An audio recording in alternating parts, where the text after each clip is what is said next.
Hey everybody, Scout Crafty here again. Yep, it's the middle of winter, all the leaves are gone, but they'll be coming back soon. And today we have to cover a few things. One of them is rivets, and I promised we would get to it. So let's get downstairs without any further ado and get started on that. Okay, real quick, a couple of viewers had mentioned, probably newer viewers, when they saw Great Grandpa's Vice over here, they noticed that behind, they said, "Is that a corn cob?" And if you haven't seen the file handle video I did, yeah, corn cobs. And let me talk real quick about why these make such great file handles. A while back we did a video on how to make great file handles from golf balls. And they really do work good, and they're very comfortable, very ergonomic. You wouldn't believe how good these work. However, nothing can beat, for the price, a corn cob. Now, a corn cob, you know, what happens is when the corn dries out, they remove the kernels from the cob, and they use that for animal feed and things like that, and then that leaves you with this useless cob. But I kept them, and they make a great file handle. And let me show you how easy and quick it is to make. Now, you see how it's curved down? When you grip this like this, it's nice. All you have to do is cut it straight across, drill a hole in, and put the file in. Let me show you. Now, once you cut the one end off flat or whatever, you could take your file and just put it in the middle here and just press it in. You'll see it'll press in very easily, and keep it straight. You want to keep it somewhat straight. And when you press it in, it will only go into about a certain amount because it's a square file. And that's it. That's all you have to do. Now, look how nice this is.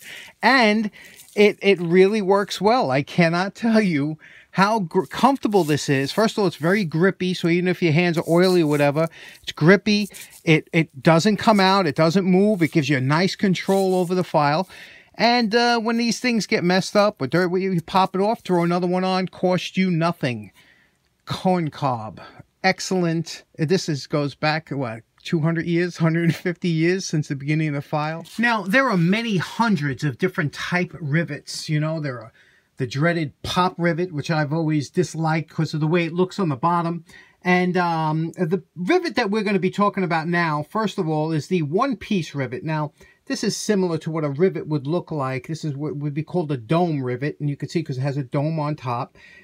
Some other rivets might have a countersink with a flat top. You know, there's thousands of different variations and styles and sizes and lengths. But this is a lot of times what we deal with is something that looks like this, because on a tool, you'll see here, like on this clamp, you'll see that there's the domed rivet on top, right? And then when it passes through here to hold it on, it gets flattened down, and that holds it nice and steady. Now, unfortunately, most rivets, in order to look decent, you see how nice that looks?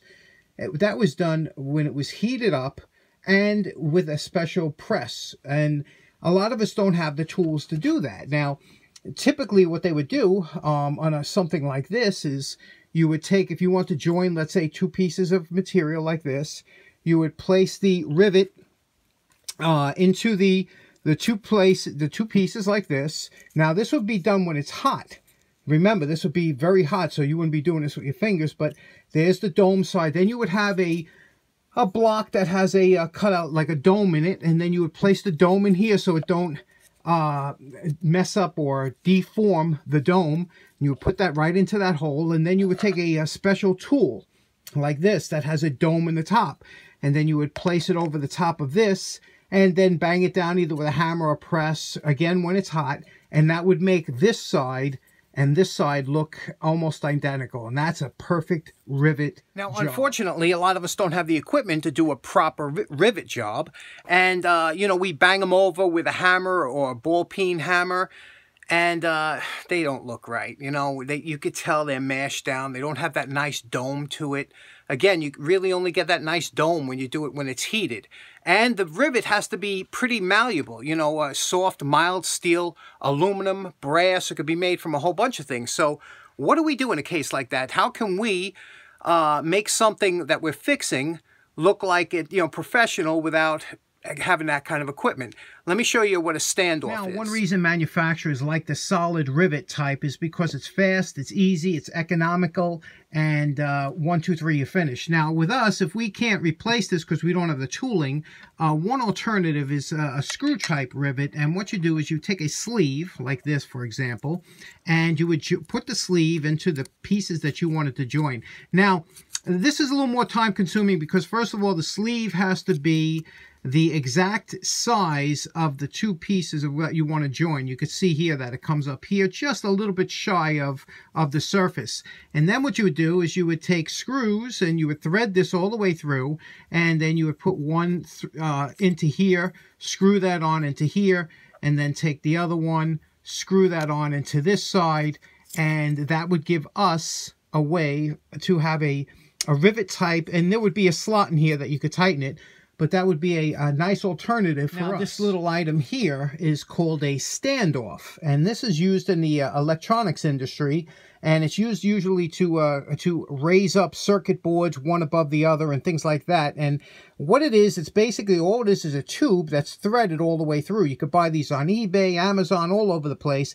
They have tons of different types. They have male-to-male standoffs where you would just put a nut on. They have female. This is a female-to-female. Both sides are female. They have male-to-female, all different types. So, but what we would use here is we would use the female to female, and then we would drill a hole to this size, place this through, and all you'd have to do is trim this to whatever size, and then just put 2 screws in, and you're finished. A nice, easy way and clean way to replace. Now, another alternative that we have that we might use as restorers is the 2-piece rivet.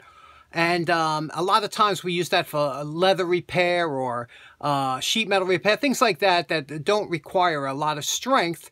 And for that, we have to go upstairs in the attic, and I'll show you some 2-piece rivets. Now we're upstairs at the leather bench, and you can see here, this is the type of rivets I was talking about. These are the regular standard rivets, the the ones, and you buy them a little bit long because this way you have the opportunity to cut them down to whatever length you want. If you buy them short, then if you need one a little bit longer, it's always easy to cut down rivets. So you buy them a little long. These here, this is called a Chicago screw. And if you look at this real close, you can see this one here is this one here has a notch in it, so you can tighten it down, and it is threaded. And here's the female receiving end. And you could see this will work on an array of different sizes here as you screw it in. You could see it once you get a few threads in, like from here. So that might be 3/4 of an inch, and it might work all the way down to 1/2 inch or so, like that. So with something like this, if you had to, you can always cut that barrel down, and you could use these. Again, they're called Chicago screws. You can get them all over the place. Leather company like Tandy makes them. This one here, I must have got a bunch of these from new old stock on eBay or something, and I bought a bunch of those. And then next up, we have a favorite of mine, are these copper rivets. And these were, these old ones here were my grandfather's. And these are smaller ones, and these are larger ones. And you got to see how these work. And they use this type of tool here. You can see there's a lot of different places to make this tool. But all it is one side has a hole in it, and the other side has a dome. And let's go downstairs, and I'll show you how nice these copper rivets are to use, and how, you might be able to use them in your shop. Okay, we're back downstairs. Here we have a couple of the 2-piece rivets. Here's that Chicago screw I was talking about, and you can see how easy it is to use this. You just place it into a hole, and you have a little bit of leeway, a play. You can see here we're a little bit short coming through, but the screw makes up for the length of it, and you start it up like this, and you could just screw this tight like this, and these are very good. You can screw it from one side now, you can't screw it from the other, but look how nice this looks. You put your finger over that one, and you can get a good tightening on here, and that's just beautiful, isn't it? I use this for my holsters, things like that, but we can somehow use this for tools and everything. Real good Chicago screw. And next up, we want to talk about the copper rivets. Now, the copper rivets here, as you can see, they're usually a 2-piece affair, and this is called the rivet here, and this is called the burr, or it's like a little washer. Now if you look at the very tip of the copper rivet, you can see it's almost tapered slightly, and that's because when you put this copper burr on, it shouldn't go down more than about 1/8 of an inch, because that's what drives, when you drive this down, that's what holds the articles together. Now I'm going to show you here with the small one first. Here's that small one, and we're going to pass it through the bottom of this hole here, just like this. And then we're going to take this little burr and we're going to put it on top of the here, and we're going to press it down a little bit. Okay, now what we need is a tool to push that down. Now I showed you the tool that they sell, but you can make a tool very simply by just drilling a hole in the end of a piece of steel rod like this, like we have here. You place it over so that it fits in there, and then just tap the top here and drive that burr down. And you can see we'll drive it down a little bit further, but you can see how it drives it down.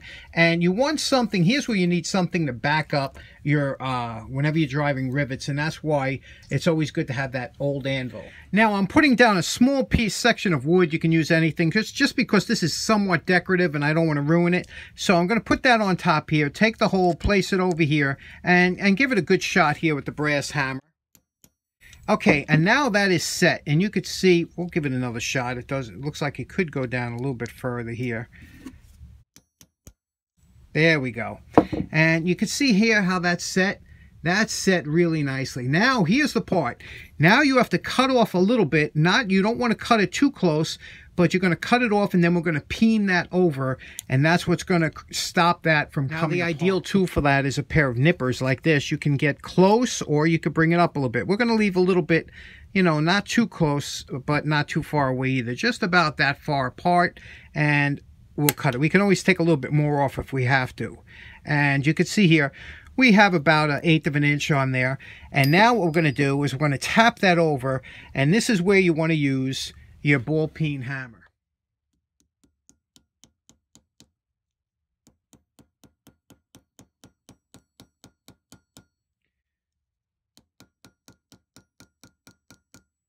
Okay, now what you did, you see we flattened out more or less the top, and now we want to dome that over, and that's where we're going to use the doming tool. This also comes on the same tool as the one with the hole in it, but you can, again, I made this by just doming a slight dome in here, and we'll use this and dome that to make it look like a nice dome on top.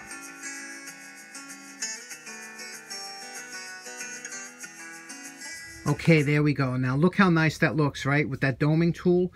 I do feel that there is a better way to do it. If I'm trying to make a tool now that goes on my drill press that'll spin around, just like like Marty does on his Matchbox makeovers.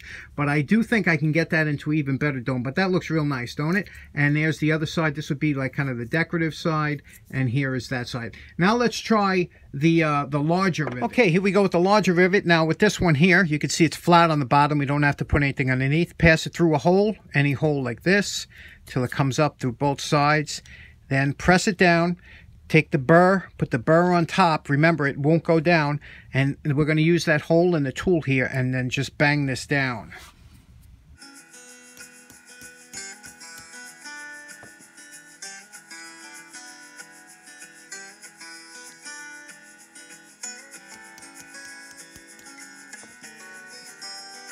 Okay, you can see now we have that flat down there. It's tight together. You can have this as tight or as loose as you want, because that burr will put some pressure down. Now we're going to cut this off with the nippers. And again, we want to leave enough that we have enough that we can bang over and dome it up nice. And we'll cut it here like this, spinning it around. Even though this is copper, you have to spin it around like this and get if you want to get a better cut. And we'll spin it around and get a clean cut on here. Okay, now we're going to hit it down. Now we're going to use the steel ball peen. Just flatten out the top here.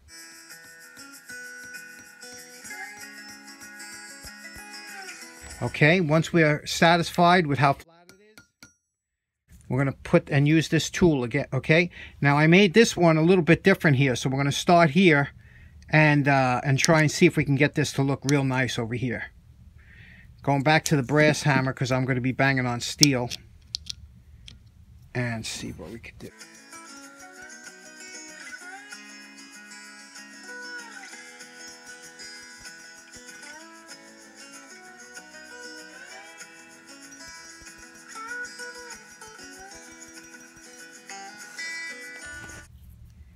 Okay, there we go. And you can see it's doming over nice. And we can always flatten out that that top piece around, but you can see what we're talking about here, about trying to get that dome to look somewhat better than if... Now, this is the other side. This would be the side, you know, that you would have to show outside or whatever. You can countersink it. But that's your two-piece copper rivet.